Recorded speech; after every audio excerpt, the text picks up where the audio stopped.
wasaaradani ahmiyad gaar ah qaranka u leedahay si wasiirku sheegay waa run ahmiyad gaar ah u leedahay haddaad fiirisaan hadda dee hay-adihii dawladda ugu muhiimsanaa oo dhan meeshana laga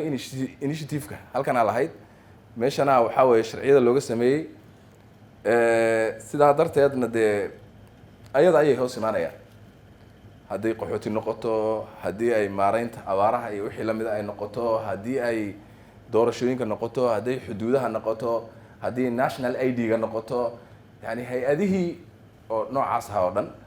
waxa waaye wasaaraddan ay la xiriiraan marka dee intaa keliya haddii laydinku sii daayo ayaabad la xiiqaysaanba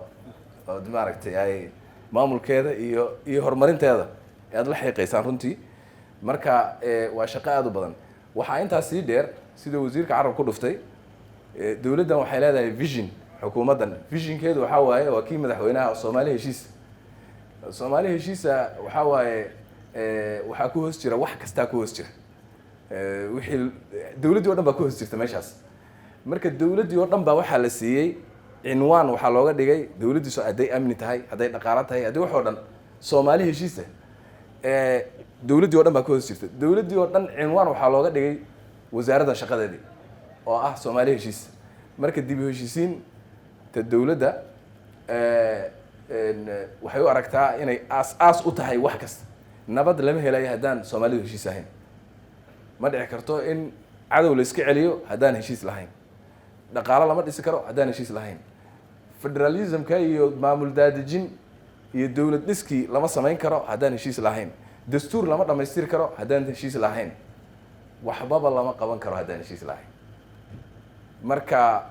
maadaama heshiisku wax walba uu yahay base cinwaankaasaa dawladdii oo dhan la siiyey xukuumadda oo dhan cinwaanka lagu yani maxaan ku dhahaa teendhada looga dhigay ee la hoos fadhiisiiyey waxaa waaye waa Soomaali heshiis marka waxaan rajaynayaa mas-uuliyadda intaa leeg inaad qaadi doontaan allah idin fudaydiyo rajo weyn baan qabnaa in aad arrintaas sidaa darteed ahmiyadda ay leedahay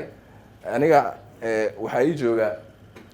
la taliye dib u heshiisiin aad baan u rajaynayaa ilaahay idankiis in shaqadaas si fiican loo qabto annagana saan sheegay waa idinla shaqayn doonaa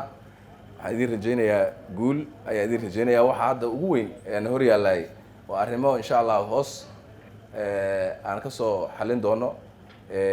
oo noogu daran waxaa weeye hadda abaaraha waay waxa na hor yaalla marka sidee abaaraha aan u maamulaa maarayntoodii ayaa na hor yaalla wasaaraddan roolkeedu muxuu yahay see u qaadan doontaa hay-addii see loo soo nooleeyaa sidee la yeelaa waan ku jirnaa maalmahan waxaan rajaynaynaa inaan si deg deg ah inaan haddii la yidhaahdo meeshaasna aan go-aankeeda usoo saari doono iyo wixii nagala aan u aragnay inay hadda xilligan ku habboon tahay